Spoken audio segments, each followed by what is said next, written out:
15 septembre, amis de Miséricordia, bonjour et merci d'avoir pris le rendez-vous. Ce 15 septembre, l'Église universelle célèbre Notre-Dame des Douleurs.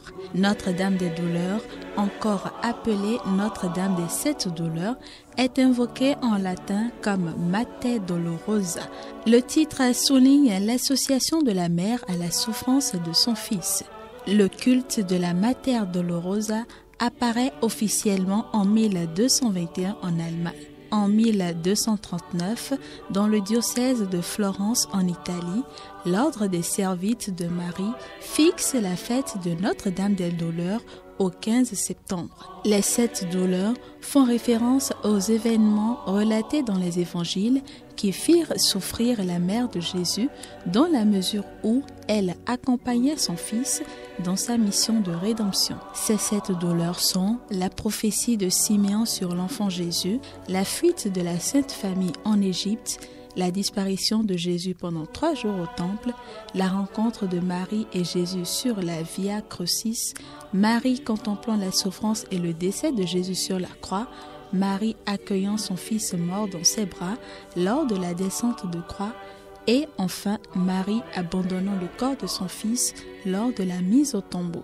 Le 9 juin 1668, la Congrégation des rites autorise l'ordre des Servites à célébrer la messe votive des sept douleurs de la Sainte Vierge. Le 9 août 1692, le pape Innocent XII donne son accord pour la célébration de la fête des sept douleurs de la Sainte Vierge le 3e dimanche de septembre. En septembre 1814, le pape Pie VII étend la fête liturgique à toute l'Église avec inclusion dans le calendrier romain. Ce n'est qu'au début du XXe siècle que le pape Pie X retient définitivement le 15 septembre, au lendemain de la célébration de l'exaltation de la croix, pour la célébration de la mémoire des sept douleurs, renommée en Notre-Dame des Douleurs.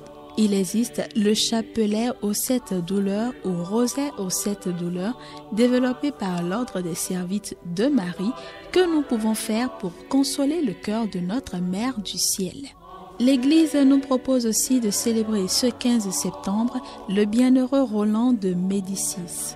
Il était ermite à Borgo San Donino en Émilie, Italie, où il mena une vie d'anachorète. Il vivait de fruits et mendiait en hiver pour ne pas mourir de faim. Des chasseurs le trouvaient moribond dans la forêt de Borgo où il vécut en anachorète pendant 26 ans. Il mourut en 1386. Bonne fête donc à tous ceux qui ont pour saint patron Saint Roland et à ceux qui fêtent aujourd'hui un quelconque anniversaire. Que Notre-Dame des Douleurs intercède pour nous et soulage chacune de nos peines. Merci pour l'attention et à demain.